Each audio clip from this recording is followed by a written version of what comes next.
BMW introduced the 3 Series with a bold new philosophy, a car that was small, fast, yet refined and premium. That philosophy took form in the E21. But BMW didn't stop there. In 1982, they unveiled an entirely new and evolved 3 Series. Its name? The E30. A wider body? A more refined design.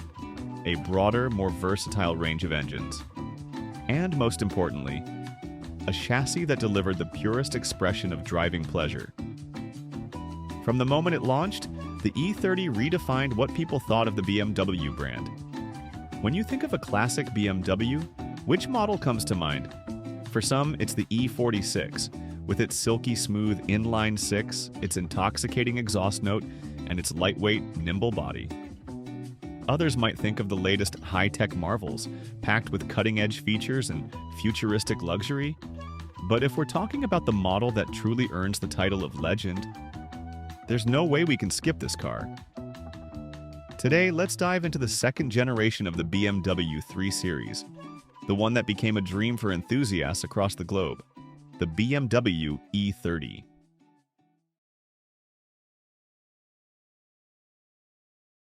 In the early 1980s, Europe stood at an economic crossroads.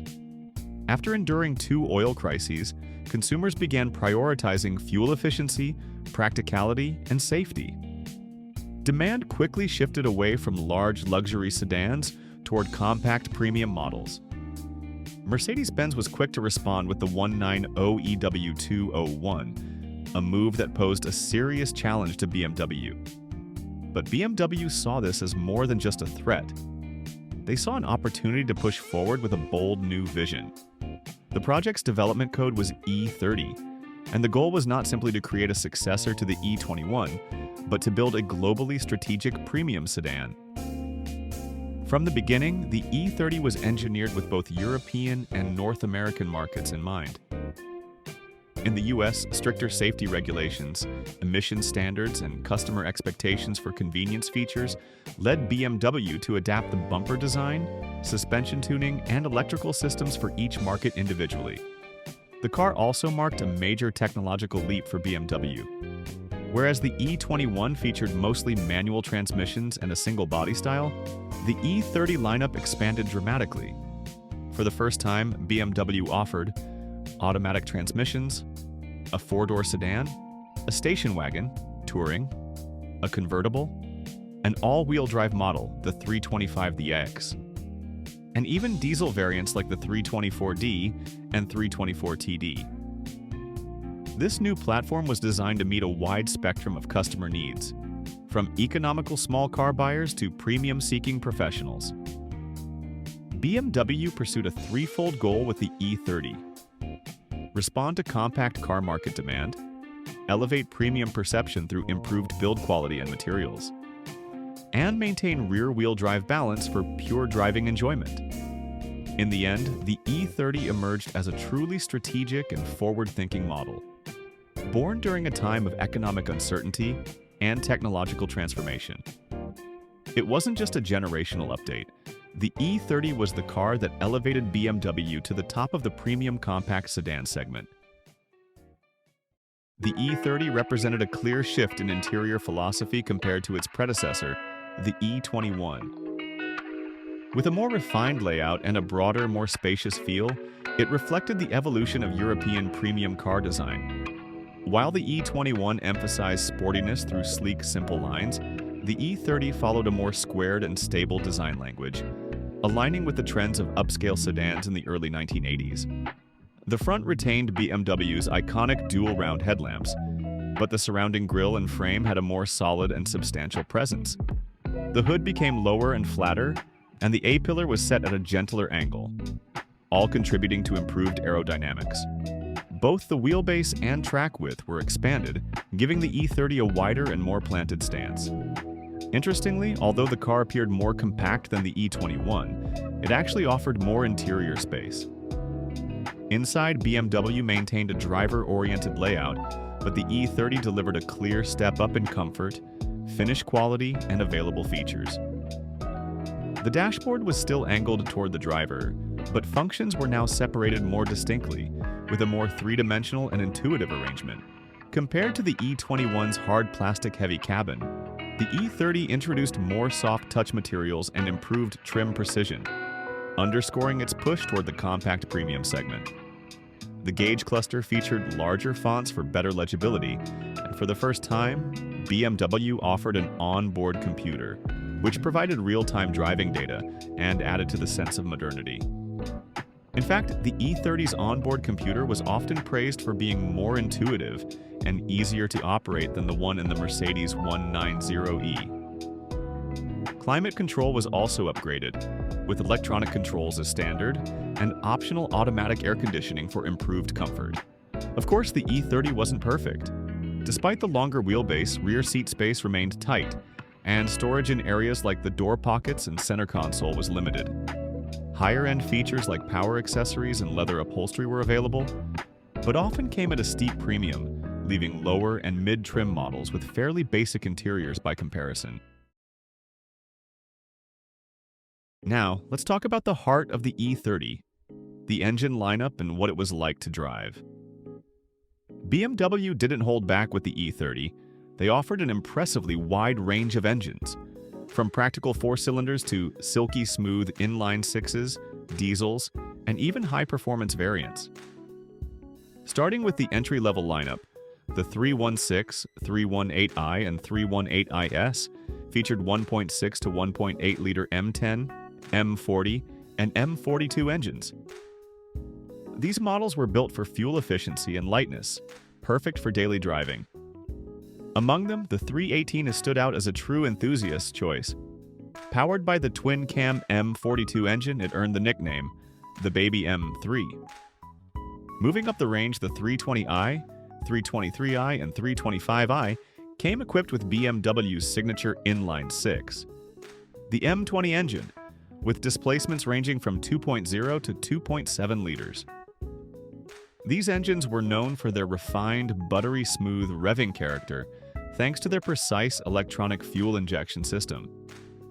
It's what earned BMW the legendary reputation for its smooth inline six. Then there were the diesels, 324D and 324TD, BMW's first diesel-powered 3 Series, developed with European fuel economy in mind. And of course, the icon of the lineup, the E30 M3. With its high-revving 2.3-liter S14 DOHC engine, producing between 192 and 215 horsepower, it was essentially a race car for the road.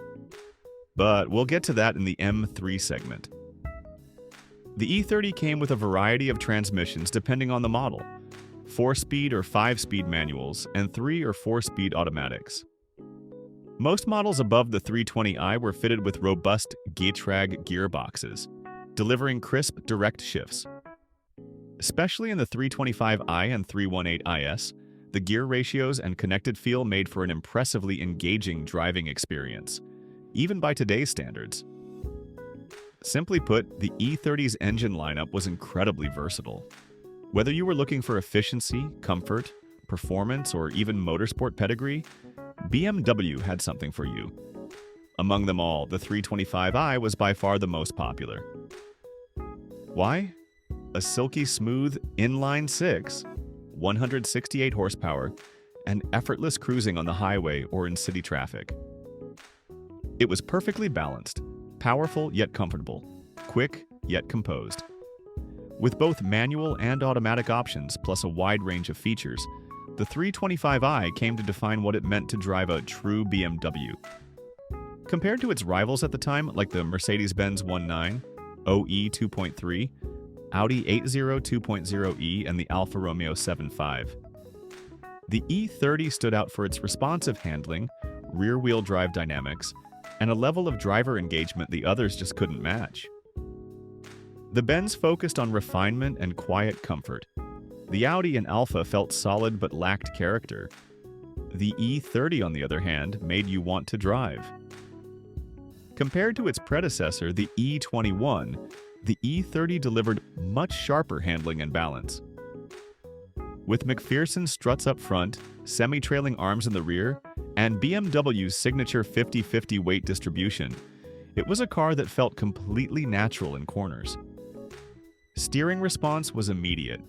Cornering was smooth without excessive body roll, and you could feel the rear wheels come alive through each turn, delivering that classic BMW rear step sensation. Even today, enthusiasts still say, this is just a really well-balanced car, especially the 325i. Comfortable when you're cruising, but surprisingly sporty when you push it. That's why so many called it the perfect middle ground between practicality and performance. At this point, you might be wondering, did the E30 actually sell well? The answer is absolutely.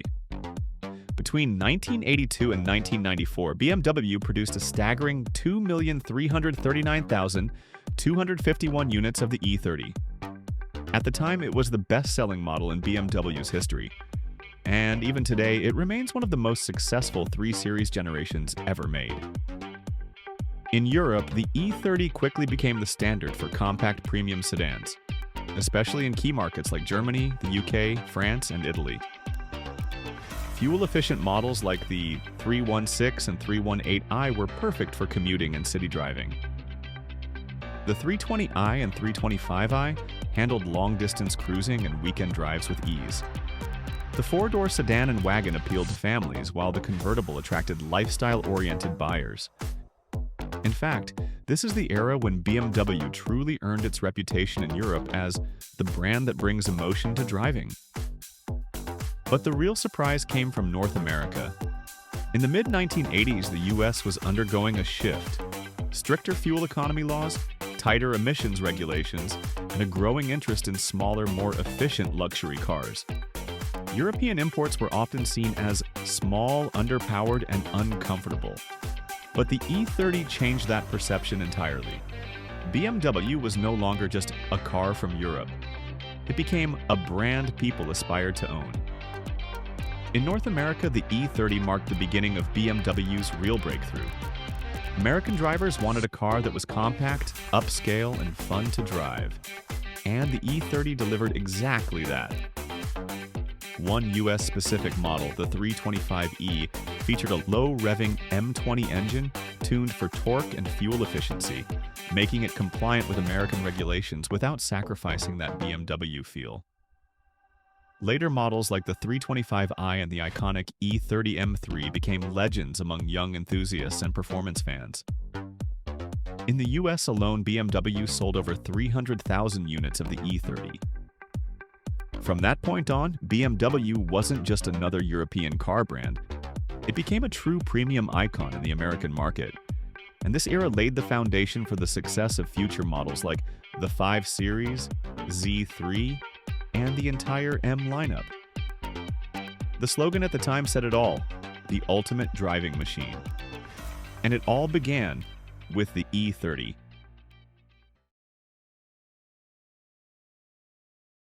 The BMW E30. This wasn't just another generation of the 3 Series. It was the moment that truly defined the direction of the BMW brand. When we talk about the joy of driving, driver-focused design, or the essence of analog driving, it all traces back to the E30. The technology back then was simple. There were no fancy electronics, no overwhelming features, but within that simplicity was something pure, a connection between driver and machine. And that's why, for so many people, the E30 remains their memory of my very first BMW, a chassis that responds with the slightest turn of the wheel, the satisfying click of a gear shift, and the sound of the engine climbing through the revs. This car didn't just define driving pleasure as a slogan. It made it a feeling. We hope that through this video, you were able to feel even a small piece of that connection.